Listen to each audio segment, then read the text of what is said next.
Tidur.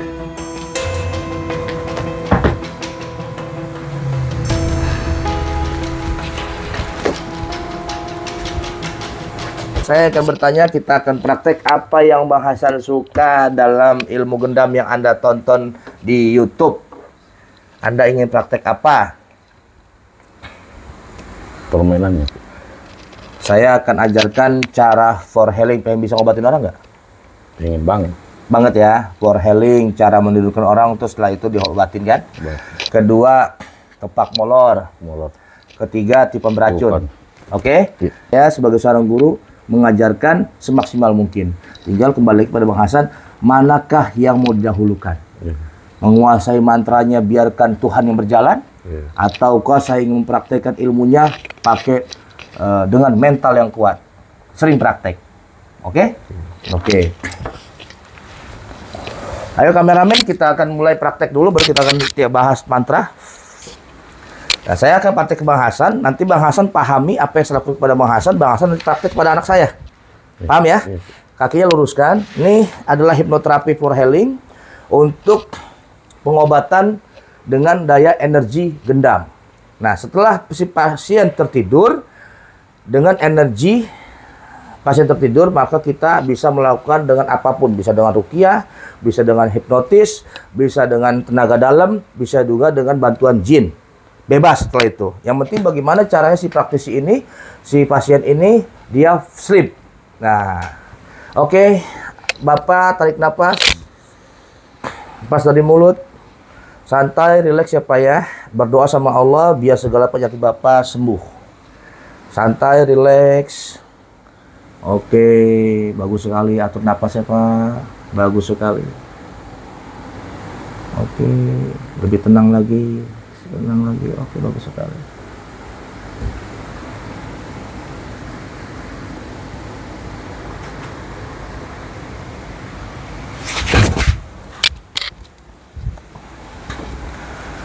Oke teman-teman, setelah pasien tertidur dengan energi gendam, maka kita lakukan apa yang kita melakukan? Dengan hipnotis, sugesti.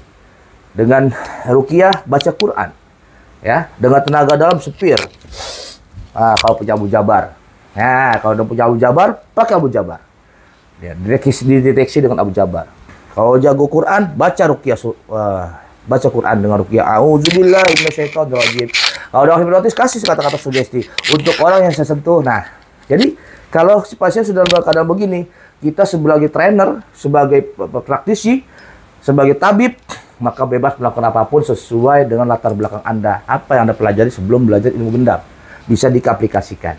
Begitu teman-teman. Yang penting si pasien ini sudah sleep, sudah tenang, sudah santai. Jadi pasien ini tidak khawatir, tidak takut, tidak cemas. Karena intinya si pasien itu yakinkan bahwa dia ingin sembuh. Nah teman-teman seperti itu ya. Nah untuk meyakinkan suatu pasien ini sudah benar, sudah sleep, kita pegang tangannya. Nah, dia sudah sleep, ya. Oke, bagus sekali.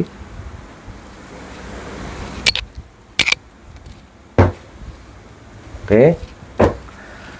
Ini abang kita, abang ganteng kita, Bang Hasan dari Sulawesi.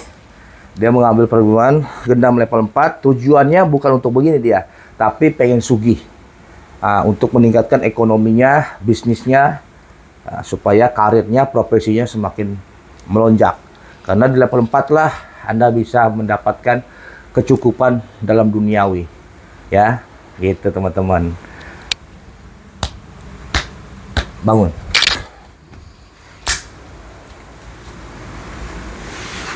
Oke, santai Bang Hasan.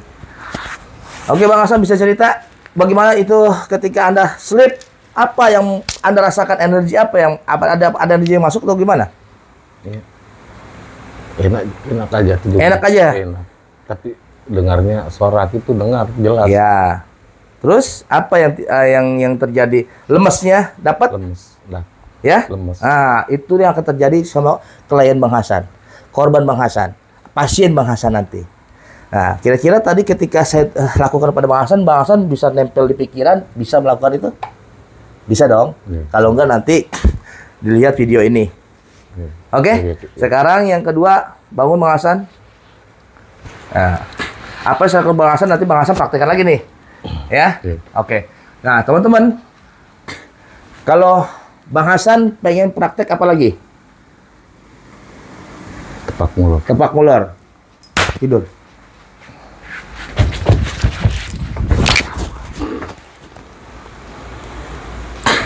Nah, Bang Hasan pengen praktek tepak ngulur.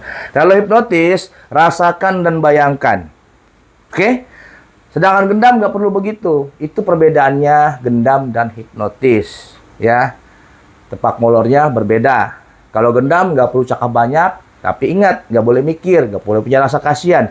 Kalau sudah mantap di mental yakin, energi kita udah punya. Nah, sekarang Bang Hasan ini, dia belum tahu mantranya. Tapi bisa nggak bermain nanti? Kalau sudah hiburan bisa, yang penting dia mentalnya. Karena apa? Dia sudah memiliki daya dari yang saya riadohkan masuk ke dalam tubuh dia. Begitu teman-teman. Oke. Normal.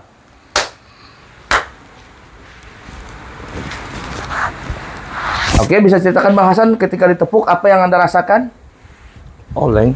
Oleng ya? Masya Allah guys, oleng. Real ya? Oke, yang terakhir, bangun lagi Bang Hasan. Bang Hasan pengen tiupan beracun. Oke. Bang Hasan mungkin kan selama ini ngeliat video ya. Apa mungkin kan begitu?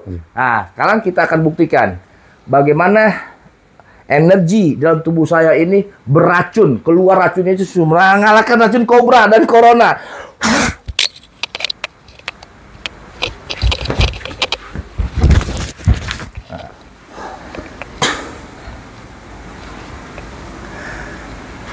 Teman-teman, Anda perhatikan gerak-gerik tadi Bang Hasan ketika mau jatuh. Dia tidak langsung jatuh kan? Kenapa? Dia mencoba untuk menahan. Menahan. Tapi semakin dia menahan, semakin reaksi yang dia dapat itu pasti dua. Lemes. Kalau ditahan itu, dia meloncat, dia akan mual, enak. Itu yang terjadi pada energi gendam. Ya, maka tadi dia berusaha melawan. Semakin melawan, semakin lemes.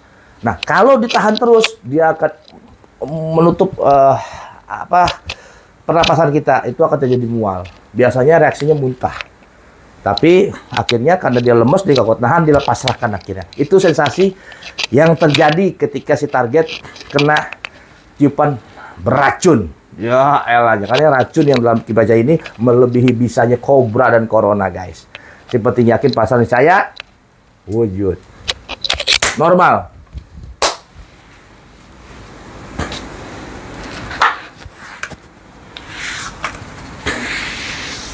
Santai Bang Hasan. Bang Hasan? Yes. Oke. Real? Real. Sekarang Bang Hasan udah cukup apa mau bermain? Apa lagi? Cukup. Sekarang Bang Hasan mau bermain sama anak saya atau cukup? Iya, cukup. Boleh. Ya udah. Teman-teman, Bang Hasan yang bermain dengan anak saya akan pegang kamera. Ciu, sikidot. Satu aja tepak mulut raja. Oh, silakan, bebas. Sudah yakin sih masalahnya. Ya, silakan ya Bang. Yakin. Tepak mulut raja. Oke. Duduk atau berdiri? Duduk aja. Duduk aja. Duduk aja. Silakan. Tidur.